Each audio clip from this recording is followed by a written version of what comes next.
In the eyes of Daniel Turner, what are the issues with Bernie Sanders' newly introduced Green New Deal? Why would it be impossible to become carbon-free by 2030?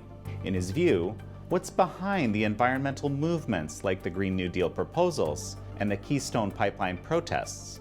And what might a clean, prosperous, and technologically innovative future for America look like? This is American Thought Leaders, and I'm Jekielek. Today we sit down with Daniel Turner, the founder and executive director of Power the Future, which engages in advocacy for American energy workers. We discuss what Turner sees as disingenuous attacks on American energy and innovation, including the coal industry, and the importance of considering the millions employed by these industries. Daniel Turner, fantastic to have you here on American Thought Leaders. Thank you. Great to be here. So we're going to talk Green New Deal today, okay? But first I wanted to let people know where you're coming from. You know, you're the founder and executive director of Power the Future. Tell me a little bit about what it is and what inspired you to start this. Yeah, it's a national organization that advocates for energy workers. And I started it for a very specific reason. I don't have an energy background, and I make no qualms about that. I'm not an energy policy expert or an energy lobbyist, but I recognize that this is an issue that the left has always glommed onto, the environmental left, the Greenpeaces, the Sierra Clubs. And what really started it were the Keystone pipeline protests. And I remember a couple of years ago when they were at their peak and there were these thousands of protesters, and the media never questioned, where did you come from? Who's paying for this, right? They made it sound like these were just all authentic, deeply caring, concerned citizens, when it was in fact a very well orchestrated, very well planned campaign. And that's licit. A campaign by who or by what? By people who either work for different organizations like the railroad industry, or people who just don't like American energy.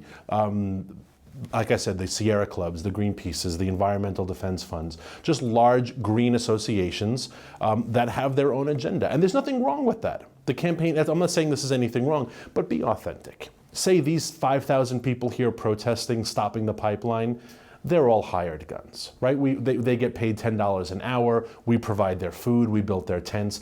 So I saw this movement of the green movement, the left, and I realized it was inauthentic.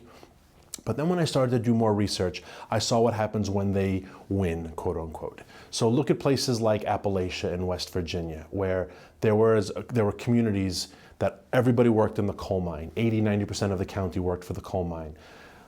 Groups like the Sierra Club, with funding from Michael Bloomberg, went in and they said, we're going to shut down this coal mine. We don't like coal. Barack Obama said he was going to bankrupt the coal industry. They won, right? But what about the people? What about the tens of thousands of people who lost their job, their mortgages are underwater? Where the opioid epidemic worse?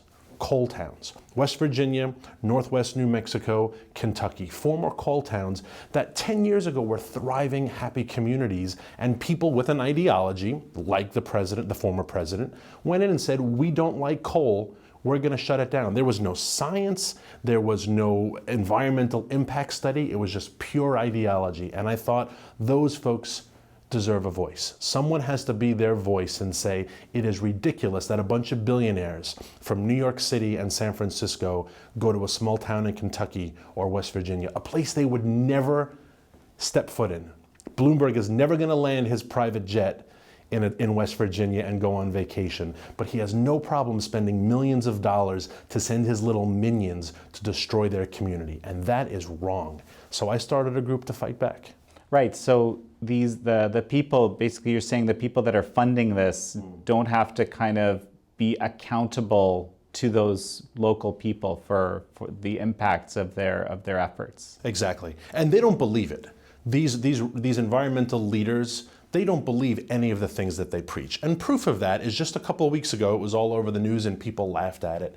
Prince Harry gave this famous speech barefoot, and all the Google execs all went to Sicily, and at this $900 a month retreat, $900 a night retreat, they flew in private jets, 114 of them. One private jet flight to Sicily has the carbon footprint of a human being for an entire year. But 114 of them, I guess they don't carpool when you're billionaires, you don't plane pool. They took mega yachts that burned 300 gallons of diesel an hour, several of them. They don't believe any of the stuff they talk about, but they want to force it down our throats. And I'm sorry that any politician or person who in their private life does not live what they think government should mandate that you and I live, that person has to be called out. And I will fight them till I'm dead. Very, very passionate here. Well, so then let's talk about the Green New Deal, right? I mean, just very, very recently, Bernie Sanders announced his version of the Green New Deal, something to the tune of $16 trillion over, I think, 15 years. Tell me a little bit about your thoughts on this. Yeah, 16 trillion, why not 400 trillion? Money doesn't have a value at a certain point when you're a socialist. The proposal, you know, when a bunch of kids bang on a piano, it's cute for a couple minutes, but then eventually the adults have to say, okay, this is just noise. Bernie Sanders' plan is the intellectual equivalent of a bunch of kids banging on a piano and us adults in the room saying, wow, that's really something special. It's not. It's actually having to talk about it raises it to a level of legitimacy that I think is unfair to your viewers. This is a nonsensical plan that basically gives away trillions of dollars. Remember Solyndra, $500 million Barack Obama gave to his campaign friends. They didn't produce anything. They didn't hire anybody. The money is just gone. Bernie wants to do this at the tune of $16 trillion. This is totally devoid of math. It's devoid of physics. It's devoid of economics. And yet we talk about it like it's a serious proposal to tackle what? Climate change? The guy who has 3 homes? The guy who charters private jets to the tune of $300,000 a month? He's flying around the nation right now in a private jet. If he really believed that carbon was the enemy of the people, where's his llama, right? Why doesn't Bernie campaign via Skype? But he doesn't. He has no problem living the life of the first world fossil fuel, carbon-rich economy, but he plans on taking it away from the rest of us. It's amazing. Well, so break it down for us. So you've described a few things here, very broad swath, and perhaps it's not worth spending time on, but I actually think this is something that a lot of people are considering seriously, and the polls are suggesting that there's a lot of people that are actually quite interested in it.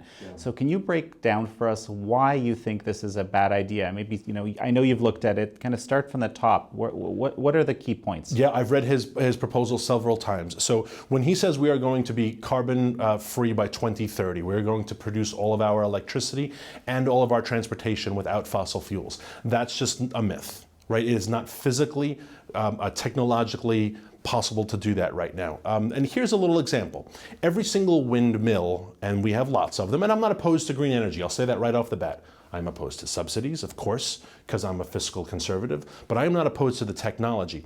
Every single windmill that is created needs 900 tons of steel, and it needs 2,500 tons of concrete, because they have to be anchored in the ground, right? Otherwise, those things take off. So think of all the rebar. Think of all the cement that goes in to anchor this thing. What is cement made from? Coal. How do you forge steel? You burn coal. Bernie Sanders says we are going to outlaw all fossil fuels by 2030, and we are going to have all windmills. How do you have windmills without coal? If we're going to burn coal to make steel to make a windmill, why can't we burn coal to make electricity? Right? These are the logical consequences we have to talk about. He says by the year 2030, we will only have electric vehicles. We have over 200 million vehicles in America right now on the road that all run on conventional fossil fuels. What happens to them? What happens to them as value, as a commodity? You have a car, I'm sure, at home. Is it illegal to drive after the year 2030? Who is paying for the retrofit of your car to make it an electric vehicle? We sold 400,000 electric vehicles last year. We sold 17 million regular vehicles. Do we produce enough electric vehicles? Or do we have the factory to make enough electric vehicles to make demand? What happens to the cost of something when the demand mandated by the government goes through the roof, but the supply gets smaller, right? These are just economic questions, and that's just, what about farm production? Think of the size of the machinery that is used in farm production between combines and harvesters. What's going to happen to food prices? Because none of those equipment can run on batteries. They don't run on the wind. The Amish are very successful. The Amish don't feed America. They feed their community, right? What's going to happen to the price of food? What's going to happen to the price of livestock? How do we transport the food to the rest of the country if there is no trucking and if there are no trains? We haven't even talked about air travel, right? This goes on and on and on. These are the logical inconsistencies that, where are the CNN moderators to say, hang on, Senator Sanders, let's really talk about your plan? But instead, since it's climate change and the environment, everyone just applauds and says, wow, what a noble man. And it's crap. It's all lies, it's all fraud, it's all nonsense. And if you call it out, you're the one who's destroyed on social media and told you hate the earth. And that's where I am. Okay, so unrealistic. Mildly 2030. said. Okay. Yeah. What are some other elements of the plan? He wants to give $2 trillion to American consumers to buy electric vehicles. Remember cars for clunkers or cash for clunkers, right. The Obama deal? $2 trillion is half of our federal budget right now. Where is this $2 trillion coming from, right? Look at the amount of tens of millions of dollars that the fossil fuel industry pumps into our economy through tax revenue. We eliminate that, but we're supposed to still have the same amount of revenue in the Treasury. That's nonsense. $2 trillion, again with the trillions, $2 trillion for homeowners to convert their houses into greenhouses. Where are we getting the solar panels? We're buying them from China, of course, which is why China loves the Green New Deal and the Paris Climate Accords. Huge fans of it, China. We have to buy all these solar panels for our home, which we don't make and don't have the production to make. Where are we buying the windmills? How much land does it take for windmills to function, to create enough megawatts to power a house, to power a city? Where is the land coming from? Who's confiscating the land and who has to give up their land for solar farms, for wind farms? And this just goes on and on and on. The $16 trillion number is an absolute floor, because when you think of just how much we spend on the cost of shipping goods and services, okay. Right? It's absurd. It's just an absurd proposal for a cause that doesn't really exist. So, a couple of quick thoughts. First one is, you're saying that wind is the key element for energy production here in this particular deal. Wind and solar. Wind and solar. Mm-hmm. Both are dependent on either there being sunlight or there being wind. What happens when neither of those are present? What do you call that? I can't remember right now. The base. You call that poverty. Yeah. What happens to it? Exactly. That's a great point. Here, unfortunate little facts. Wind turbines do not turn or do not produce electricity at a certain threshold. I think it's negative 30 degrees. Montana felt that during the polar vortex. They're spinning, right? But it is so cold it cannot generate a charge. What happens in the extreme cold? What happens to the Alaskans, the Montana, the people in Maine, etc.? What happens when it's cloudy? Right? These are just legitimate questions. What happens to electricity costs? Scandinavia is all in on green. They pay 4 times what we pay in utility bills. No one ever asks that question. Why is Germany paying so much more for their electricity? Right. They pay 3 times what we pay because they are green. Are Americans ready to pay 4 times? So the logical conclusion is you are not using electricity. And what are the drivers of electricity most of all for homes? Heating and cooling. Who gets to who turns off their heat and who turns off the cold? Bernie, who's worth millions of dollars? No. Michael Bloomberg, who funds all of these little green tyrants? No, he's worth $50 billion. He could care less. Who's turning off their heat and their cooling? The poor, the elderly, the sick, the marginalized, the very, very people they always claim to care about, the left claims to care about. They are the ones who suffer the most. This is sounding to me like a kind of complete restructuring of the whole economy from the top. Is that a correct way to? Yeah, it's absolutely, you're 100% right. The Green New Deal is not about the economy, or it's not about the environment, and it is not about climate change. This is a socialist manifesto. This is a way to restructure America. And proof of this is Alexandria Ocasio-Cortez's former chief of staff, who was kind of a run out of DC in disgrace, said so. He was caught saying, you think this is a climate thing? We think this is a how to rebuild the American economy thing. And that is why it costs $16 trillion, because if you want to destroy capitalism and implement socialism, you have to take over all of the means of control and all of the private property from people. And by forcing them to buy green, by forcing them to buy this car or build that type of house, they will effectively do it. Okay, well, so we know now, from your perspective, what's not going to work. Yeah. Okay, what is going to work? And also, we do want to have a clean environment, don't we? Of course. Right. Yeah. Yeah. And that is the language of that the left has made us all think. They have convinced us that it is a binary choice. You are either for fossil fuels or you're for a clean earth. We can have both. In America, we have both. I spend the majority of my time in coal mines and on oil fields and with people who work in the fracking industry. They love their earth way more than we love our earth. And it is their land, they breathe the air, they drink from the water. It is nonsense that we have this idea that somehow we are comfortable with pollution. We don't pollute in America. We are a clean country, but we have this idea, maybe it's from our puritanical root, that we're always punishing ourselves, thinking we are doing something wrong. We ban straws. 99% of the plastic in the ocean comes from China and Indonesia and India. We ban straws. Where is anyone with a backbone to say, I'm not going to ban straws, because we don't throw straws in the ocean in America. We are a clean country. No. We suffer. We are the ones that have to suffer because the rest of the world pollutes. China's building 2 coal plants a day. If Bernie Sanders really believed what he preaches, he would say, and as president, I will invade China. They're the ones driving up the CO2 and the coal and the pollution. If you really believe that, Bernie Sanders must declare war on China. He has to. It is a logical deduction of his beliefs. And it sounds crazy that I'm saying it, but you either believe this nonsense or you don't. And you can't have it both ways. So Daniel, tell me from your perspective, okay, how does a clean and also, effective energy future look like for America? Yeah, what I think the left gets wrong is they don't have faith in American entrepreneurism and in American technology. There is no doubt we used to be a dirtier country. Coal has gotten cleaner, oil and gas has gotten cleaner. They don't have the faith that as time goes by, these technologies get better, they get smarter. And we have proof of that. We have proof of that in places like the Permian Basin, it straddles New Mexico and Texas, probably one of the biggest oil discoveries in the nation, right? What we see in the Dakotas and the revolution that's happening there. There are 300,000 people in Pennsylvania who work in the fracking industry, right?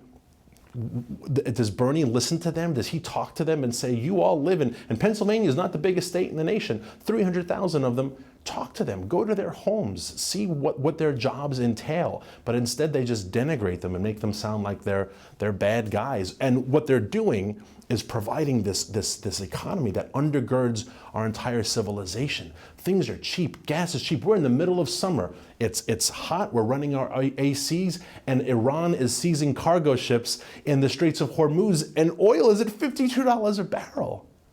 That's extraordinary. It should be at 150. It was 10 years ago when we were in these conflicts. Why is it not? Because America's energy independent, and your groceries are getting cheaper. Your cars are getting cheaper. Look at the quality of life we have. I mean, I'm not that old. I'm in my 40s, but boy, oh boy, did we bring our VCR to have it fixed. Now your DVD player, you don't even have a DVD player. Things are disposable. Things are good. Things are cheap. Things are inexpensive. And instead of celebrating any of that, they just look at it as bad, wrong, evil, destroy socialism. I imagine, though, that Bernie Sanders or Ocasio-Cortez would also say, hey, we don't have the technology quite here yet, but we can innovate. We're America. Yeah. And we'll get this, these electric solutions, non-fossil fuel solutions Absolutely. within, 20 years. Maybe. And that's why I called my organization Power the Future. I am totally an optimist. I think green technology is fascinating. I think there's a lot of hope there and a lot of potential, and the future is going to be great. And one day, we will discover the perfect fuel source, and it will have no byproduct, and it will be totally free. But we haven't discovered it yet. I can guarantee you this, the genius scientists, people way smarter than I am, men and women who will make that discovery, right now are driving to work. They are working in laboratories that all run on conventional energy. And if we hamper ourselves now, we will not be able to power the future. So why are we going to cripple ourselves now to give ourselves a worse tomorrow? I see. So don't move too quickly into technologies which aren't ready to be able to offer the solutions or offer the opportunity, perhaps. Yeah, not unless you want to suffer the consequences. And you do see the consequences. Australia, one of the great countries of the nation, definitely considered a first world nation, has rolling brownouts in its major city. Why? Because their previous prime minister, who was kicked out of office, embraced all of the green technology. We are going to lead the charge in green technology. Finally, the people of Melbourne and Sydney said, this is absurd that I don't have electricity right now, and that, well, this is just part of becoming green. Unless we're willing to deal with those consequences, which I don't think Americans are, then we cannot move further or faster than the technology allows us. Okay. Well, we're going to finish up in a moment. Any final words? No, it's great to be here, and I'm proud to do this job. I'm proud to stand up for the men and women. We talked a lot about policies, right, and ideas, and that's important, but I never want to forget the people. This is an industry that employs millions of people, and they are in rural America. They are in parts of the country where Bernie does not go visit, AOC does not go visit. I mentioned Bloomberg and Steyer. They are in small towns that are not tourist destinations, but they provide a product, and we all benefit from the fruit of their labor. And if I can continue to advocate for them, protect their jobs, and recognize what they're doing, then I'm proud of the work I do. Daniel Turner, thank you very much. Thank you.